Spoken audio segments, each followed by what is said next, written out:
ফার্সি শব্দ, এর মানে হচ্ছে রাত, আর বরাত মানে ভাগ্য। বরাত মানে কি? ভাগ্য। তো আমাদের কাছে এই যে রাত, এটা হচ্ছে ভাগ্য রজনী। কি রজনী? ভাগ্য রজনী।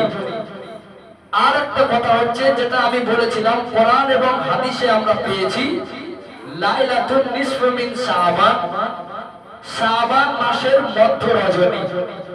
শাবান মাসের মধ্য রজনী। আজ সেই এই মধ্য রজনী, দেখেন এই মধ্য রজনীতে আমরা কি করি? আমার কানে অনেক কথা ভেসে এসছে। দু চারজন বলে যে আমরা নফল ইবাদত করব, নফল নামাজ পড়ব বা তাসবিহ তেলাওয়াত করব। কেউ কেউ বলে যে 100 বার সুবহানাল্লাহ বলবো, 100 বার আস্তাগফিরুল্লাহ পড়ব। আমি তাদেরকে ব্যক্তিগতভাবে বলছি, দেখেন এই শবে বরাত শব্দটা বা শবে বরাত কে সামনে রেখে যতগুলো হাদিস এসছে, কোন হাদিসে নির্ধারণ করা নেই যে এই শবে বরাতের নফল নামাজে এই এই সূরাগুলো পড়তে হবে বা এই এই দোয়াগুলো পড়তে হবে, এরকম কোনো নির্ধারণ নেই। তাহলে আমি বোঝাতে চাচ্ছি একটা জিনিস, আল্লাহ বা আল্লাহ নবী বলে জাননি যে তোমরা এই এই বিষয়গুলো পড়ো। আল্লাহ নবী বলেছেন তোমরা নফল ইবাদত বেশি বেশি করো। কেউ যদি সুবহানাল্লাহ 50 বার বলে সেটাও নফল ইবাদত, কেউ যদি 100 বার পড়ে সেটাও নফল ইবাদত, কেউ যদি 200 বার পড়ে সেটাও নফল ইবাদত। আমি বোঝাতে চাচ্ছি একটা জিনিস, আমাদের ভিতর থেকে এই ভুল ধারণাগুলো বাইর করতে হবে যে 100 বার পড়তে হবে, 200 বার পড়তে হবে, 50 বার পড়তে হবে। আমি শুনেছি, আমার কানে এসে, তাই আমি প্রতিবাদ করছি। কারণ কোন আলেমের ক্ষমতা নেই, দেখাতে পারবে না। কেউ যদি দেখায় আমি তার হাতে জুতো আমি খাবো। দেখানোর কারোর ক্ষমতা নেই যে শবে বরাতকে উপলক্ষে করে কোন নির্দিষ্ট দোয়া এসছে বা কোন নির্দিষ্ট নামাজ শবে বরাতের জন্য আছে, এরকম কোন নির্দিষ্ট নেই। নফল নামাজ আপনি যেমন করবেন, আপনার তাসবিহ তেলাওয়াত জিকির আজকার যেটা মন চায় সেটা করবেন, আপনার ব্যক্তিগত ব্যাপার, আপনি নির্ধারণ করবেন না। আপনি যখনই নির্ধারণ করে নিচ্ছেন যে 100 বার পড়তে হবে, তখনই কিন্তু আপনি আল্লাহ নবী এবং তার রাসূলের ঊর্ধ্বে চলে যাচ্ছেন, ঠিক কি না? যেখানে নবী রাসূল করেনি, তুমি কোথাকারকে তুমি নবী রাসূলদের উপরে কথা বলছো? আমার কথা বোঝা যাচ্ছে কিনা? এই ভুল ধারণাগুলো আমার ভিতর থেকে বার করতে হবে। আমরা 100 বার কেন 500 বার পড়ি না, আমরা 200 বার পড়ি না, এতে কোনো বাধা নেই, কিন্তু নির্ধারণ করাটা একেবারে ঠিক নয়। এরপর আসেন, যাক এতটুকু আমরা বুঝতে পারলাম। দেখুন এই যে রাতটা লাইলাতুল বরাত রাত, সময় অনেক কম, দু চারটি কথা আমি বলি। এই রাতে মহান রব্বুল আলামিন আল্লাহ নবী সাল্লাল্লাহু আলাইহি ওয়াসাল্লাম আরেকটা ভুল ধরিয়ে দিই। আমরা মনে করি শুধু খালি শাবান মাসে 3টে রোজা রাখতে হয়। কটা? আমরা সবাই রেখেছিও 3টে। কটা? 3টে রেখেছি। কিন্তু আমরা হাদিসের মধ্যে পেয়েছি, আমরা হাদিসে দেখতে পেয়েছি আল্লাহ নবী সাল্লাল্লাহু আলাইহি ওয়াসাল্লামের বিবি বর্ণনা করেন, হযরত আয়েশা সিদ্দিকা রাদিয়াল্লাহু তাআলা আনহা ইবনে মাজাহ শরীফের মধ্যে বর্ণনা করছেন যে নবীকে দেখতে পেতাম রমজানুল মুবারক মাসে তিনি 1 মাস রোজা রাখতেন। জোরে বলি সুবহানাল্লাহ। কিন্তু রমজানুল মুবারক মাসের পরের মাসগুলোতে সবচাইতে যে মাসে বেশি রোজা রাখতেন সেটা হচ্ছে পবিত্র শাবান মাস। জোরে বলে সুবহানাল্লাহ। তাহলে কোন হাদিস স্পষ্ট নেই যে শাবান মাসে নবী 3টে রোজা করেছেন। আমি কি কথা বোঝাতে পারছি বলে মনে হয়? আমরা এই ছোট ছোট ভুল ধারণার মধ্যে আমরা একটু পরিবর্তন করি। 3টে রোজা কেন রাখবো? আল্লাহ নবী অনেক রোজা রেখেছেন। আল্লাহ নবী বলছেন, আল্লাহ নবী বিবি আম্মা জান আয়েশা বলছেন যে আল্লাহ নবী শাবান মাসে অধিকাংশ দিন রোজা রেখেছেন, অধিকাংশ দিন রোজা রেখেছেন। কিন্তু আমরা কেন 3টে রোজা রাখতে যাব, বা আমরা কেন এটা বলতে যাব যে এই মাসে 3টে রোজা? হ্যাঁ, 3টে রোজা তুমি এই ক্ষেত্রে বলতে পারো যে প্রত্যেক মাসে, আরবি মাসে আইয়ামে 20 বলে একটা রোজা আছে, 13, 14, 15।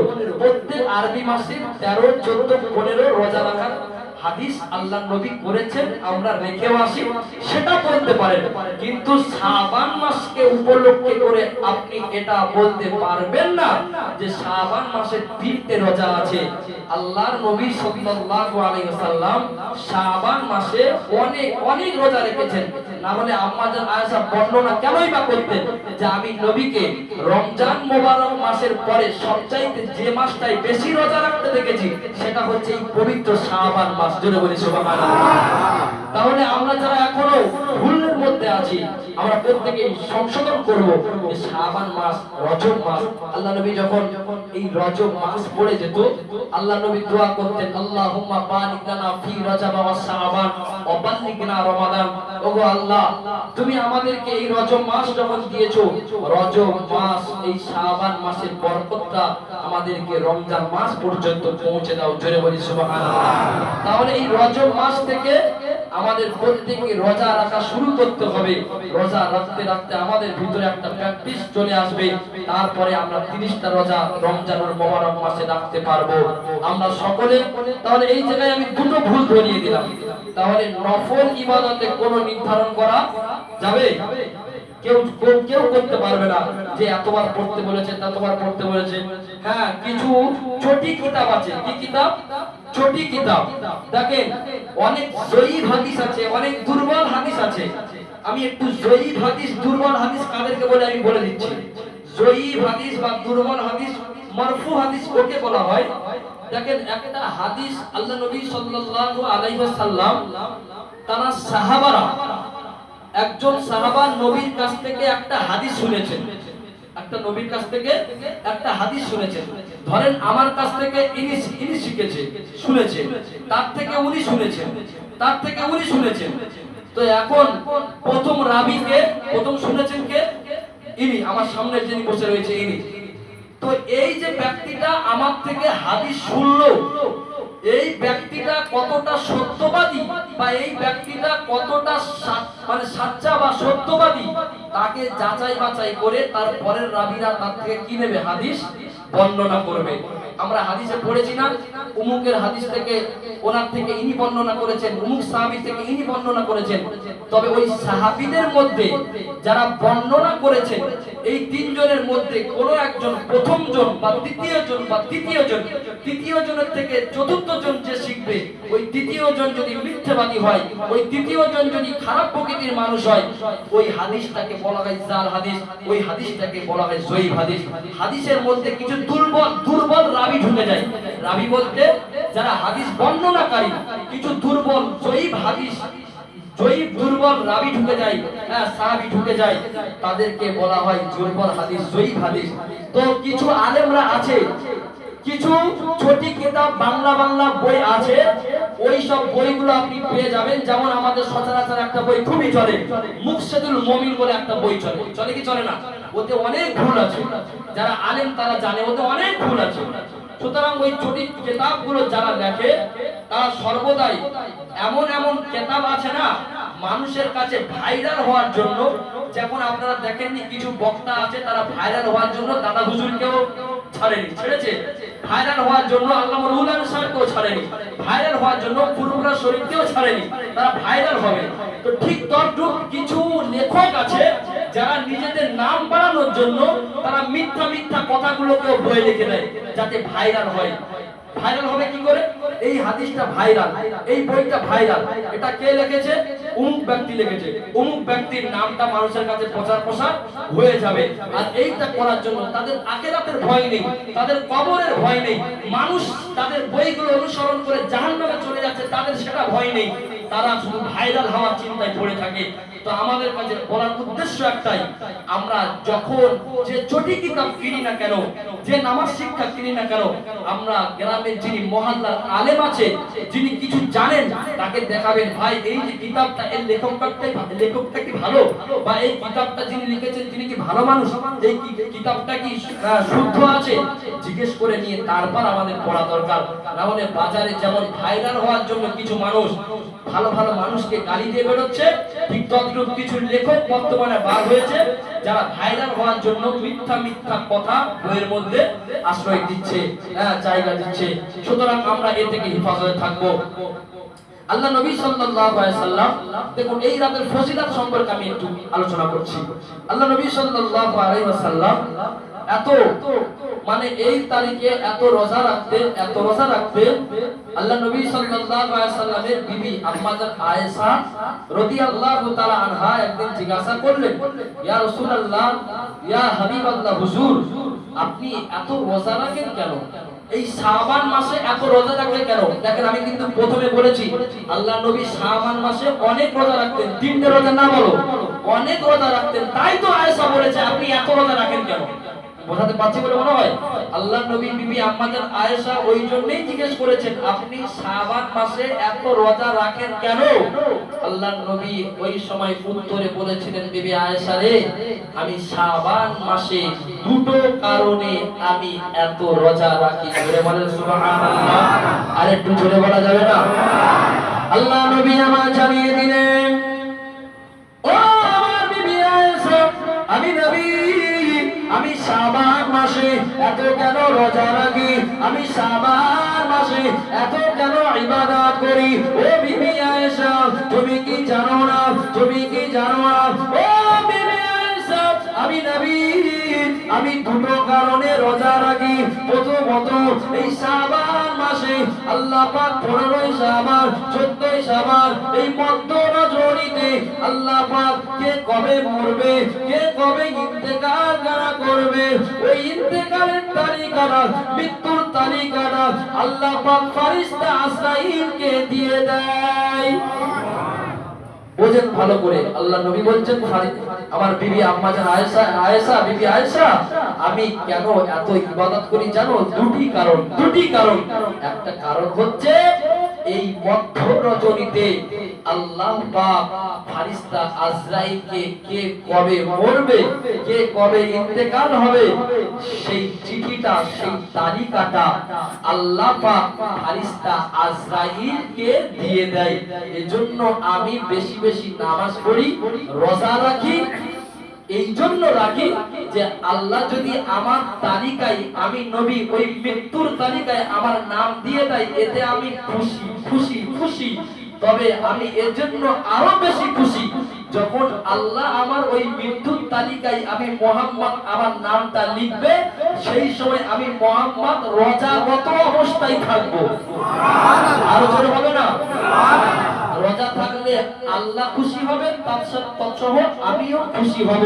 দুজনের খুশি যখন মিলে যাবে আল্লাহ আমাকে দয়ার জান্নাত নসিব করে দেবে। দেখেন কত সুন্দর কথা বললো। আমি এর জন্য রোজা রাখি, আল্লাহ এই তারিখে এই মধ্য রজনীতে মৃত্যুর তালিকা নির্ধারণ করে, ঠিক করে কে কবে মরবে। জানি না ওই তালিকায়, আজকের তালিকায় কার কার নাম এসেছে আমরা কেউ জানি না। আল্লাহর কাছে দোয়া করি, আল্লাহ তুমি আমাদের হায়াতের তাইয়্যিবাকে বাড়িয়ে দাও। সকলে বলি আল্লাহুম্মা আমিন।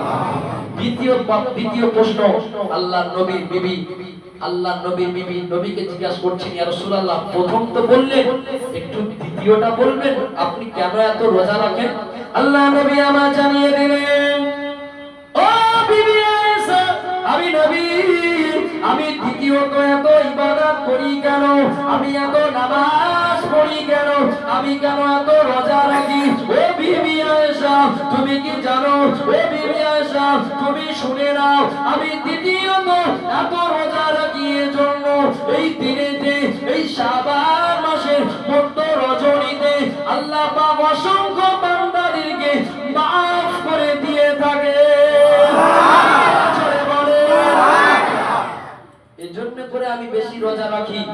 আরে আল্লাহ যখন মাফ করবেন আমাকে, ওই সময় যেন আল্লাহ দেখতে পায় আমি মুহাম্মদ রোজাগত অবস্থায় আছি।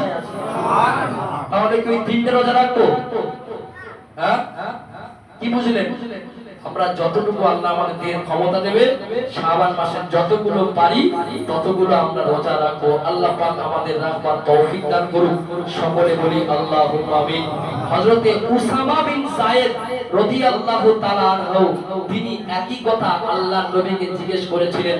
আমি বোঝাতে চাচ্ছি, দেখুন, এই কেউ উঠাউঠি করবে না, এই সূক্ষ্ম বিষয়গুলো না বুঝলে বুঝতে পারবেন না। তাহলে আল্লাহর নবীর বিবি আয়েশা তিনিও এক প্রশ্ন করেছেন, কেন শাবান মাসে এত রোজা রাখেন? আর উসামা বিন জায়েদ তিনিও একই প্রশ্ন করছেন আল্লাহ নবীকে, ইয়া রাসূলুল্লাহ আপনি কেন এত রোজা রাখেন? আল্লাহ নবী উসামা বিন জায়েদের উত্তরে বলেছিলেন, ও উসামা বিন জায়েদ, আমি রাসূল শাবান মাসে এত রোজা রাখি কেন জানো? এই শাবান মাসে আল্লাহ পাক এই মধ্য রজনীতে আল্লাহ তার বান্দার আমলগুলোকে আল্লাহর কাছে পেশ করা হয়। জোরে হবে না? আরো জোরে হবে না? আমরা যে ইবাদত করছি, আমল করছি, এই শাবান মাসে আল্লাহর কাছে কি করা হবে?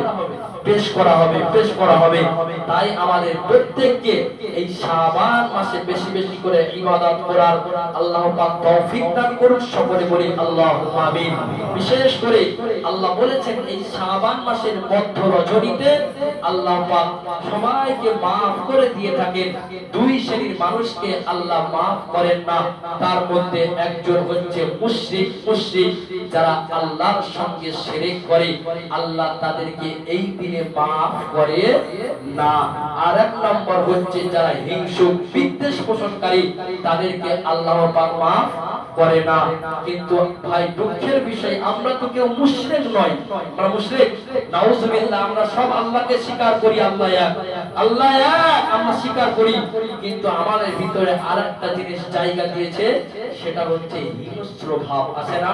আমাদের ভিতরে হিংসা ঢুকে গেছে। যদি বলেন কি, এই কদিনের নজির, একজনের বাড়ি ঘর দেখতে এসেছে, একটা মেয়েকে বিবাহ দেবে, পাশের বাড়ি থেকে হিংসার কারণে ওই যারা দেখতে এসেছিল বাড়ির মেয়েটাকে বিয়ে করে নিয়ে যাবে বলে এমন পিন খাইয়েছে, লাস্টে মেয়েটার বিবাহ কেটে গেল। এরকম আছে না নেই? তো আছে। দেখুন আল্লাহ নবী সাল্লাল্লাহু আলাইহি সাল্লাম সর্বদাই চেষ্টা করেছেন জোড়া লাগানোর জন্য। কি করা? জোড়া লাগানোর জন্য আল্লাহ নবী চেষ্টা করেছেন। যারা এতিম, যারা দুর্বল, যাদের বাপ গরীব, তাদের মেয়েদের বিবাহ হচ্ছে না, আল্লাহ নবী তাদের সহযোগিতা করেছেন, তাদের ধারে গিয়ে দাঁড়িয়েছেন, তাদেরকে আর্থিকভাবে সহযোগিতা করেছে। আর আমাদেরকে হিংসা এমন জায়গায় পৌঁছে দিয়েছে, আমরা ঘর জোড়া তো দূরের কথা, আমরা ঘর পৃথক করবার জন্য পড়ে আছি। এর নাম হচ্ছে হিংসা। এই হিংসুক ব্যক্তি আজকের দিনে ক্ষমা পাবে না। যাদের ভিতরে হিংসা আছে তারা কোনোদিন ক্ষমা পাবে না। দেখুন জঙ্গলের বাঘ যাচ্ছে রাস্তা দিয়ে, আর হরিণের কটা ছানা, হরিণের কটা বাচ্চা যাচ্ছে। বাঘগুলো হরিণকে দেখতে পেয়ে হরিণের মা হরিণের উপরে ঝাঁপিয়ে পড়ল। মা হরিণকে খেয়ে ফেললো। ওই হরিণের দুটো বাচ্চা আছে। ওই হরিণ, ওই বাঘ জানে যে ওই হরিণের কটা বাচ্চা আছে, তারপরেও সে হিংস্র ভাবের কারণে তার মাকে খেয়ে নিল। তার বাচ্চাগুলো যা হয় হোক, তার দেখার দরকার নেই। তার ভিতরে হিংস্র ভাব আছে। বাঘের ভিতরে, সেই জঙ্গলের বাঘের ভিতরে যেমন হিংস্র ভাব ছিল, আছে, আমাদের ভিতরেও তেমন হিংস্র ভাব ঢুকে গেছে। নেই? আমাদের ভিতরেও সেরকম হিংস্র ভাব ঢুকে গেছে। তাহলে জঙ্গলের বাঘ আর আমাদের ভিতরে কোনো পার্থক্য থাকলো না। আমরা হিংসা থেকে বেঁচে থাকবো। আল্লাহ নবী সর্বদাই গরিব দুঃখী এতিমদের পাশে দাঁড়িয়েছে। আর আমরা কথাকারকে, আমরা লোকের ঘরটাকে ভাঙবার জন্য আমরা চেষ্টায় আছি, আমরা প্রচেষ্টায় আছি। ওর মেয়েকে বিয়ে দিতে দেব না। আবার অনেকে বলে ওর মেয়েকে কি করে বিয়ে দেয় আমি দেখে নেবো, আমি দেখে নেবো। আর ও যত ঘর আছে ও পিছন থেকে কাঠি মারে, সব ঘরগুলো ভেঙে দেয়। আল্লাহর কাছে সাক্ষী থাকো, আল্লাহর কাঠ গড়ায় দাঁড়াতে হবে।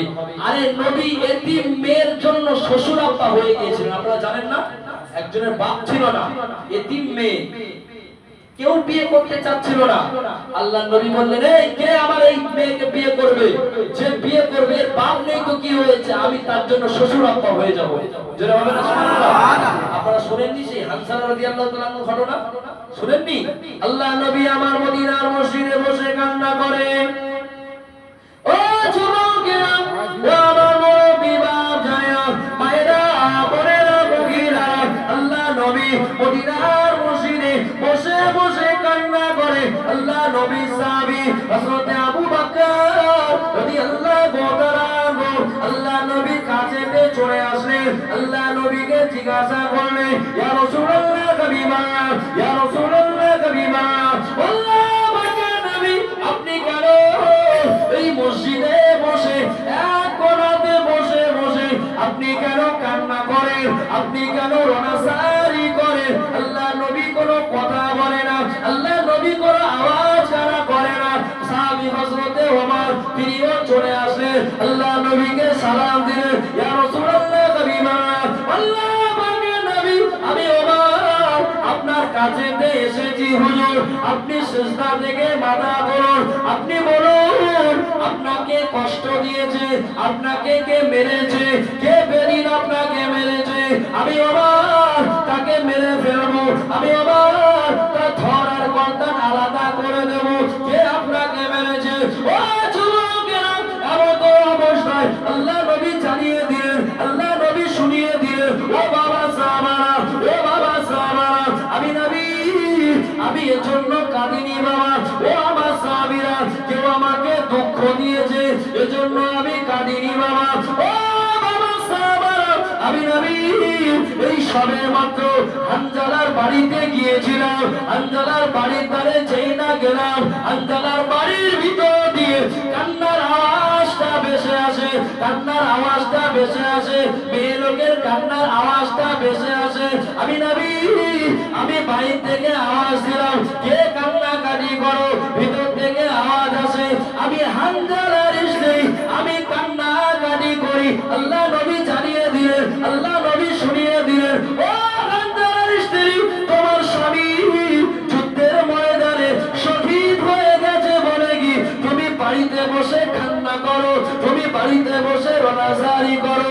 আল্লাহ নবীকে জানিয়ে দিলেন, ইয়া রাসূলুল্লাহ হাবিবাল্লাহ, আমার স্বামী যুদ্ধের ময়দানে শহীদ হয়ে গেছে বলে এজন্য আমি কান্না করি না, এজন্য আমি কাঁদি না। ইয়া রাসূলুল্লাহ হাবিবাল্লাহ, আমার একটা ছোট্ট মেয়ে আছে, এই মেয়েটার বিবাহ বয়স হয়ে গেছে। ইয়া রাসূলুল্লাহ হাবিবাল্লাহ, মদিনার যে যুবক আসে আমার তার বাপ নাই বলে, আমার স্বামী নাই বলে, আমার মেয়েটাকে কেউ বিবাহ করতে চায় না। ইয়া রাসূলুল্লাহ হাবিবাল্লাহ, ও আমার সাহাবারা, এজন্য আমি কান্নাকাটি করি, ওই হানজালার মেয়ের বিবাহ হয় না, এজন্য আমি রোনাজারি করি। আল্লাহ নবী জানিয়ে দিলেন, আল্লাহ নবী শুনিয়ে দিলেন, ও আমার সাহাবারা, আমি নবী তোমাদের মধ্যে কে আছো বাবা, কে আছো বাবা, ওই হানজালার মেয়েকে কেউ বিয়ে করতে চায় না? তোমাদের মধ্যে কে আছো ওই হানজালার মেয়েকে বিবাহ করবে? আমি রাসূল তার জন্য শ্বশুর আব্বা হয়ে যাব। সেই নবীর উম্মত দাবি করিতে হবে না? তাহলে সেই নবী একজনের বাপ নেই, বাপ হয়ে বিয়ে দেওয়ার প্রচেষ্টায় ঘুরছে, আর আমি আপনি নবীর উম্মত হয়ে কি করে লোকের মেয়ের বিয়েটাকে ভাঙছি?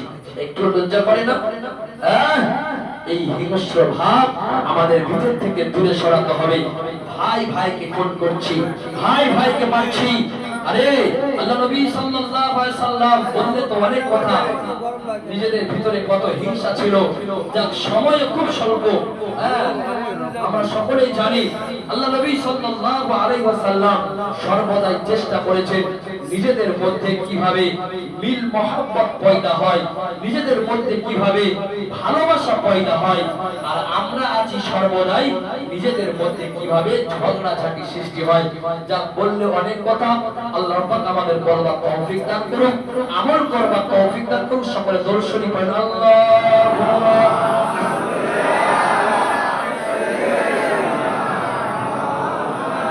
ওয়া আলা আলি সাইয়্যিদিনা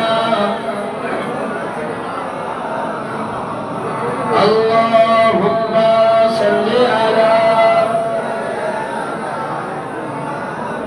মাওলানা মুহাম্মদ ওয়া আলা আলি।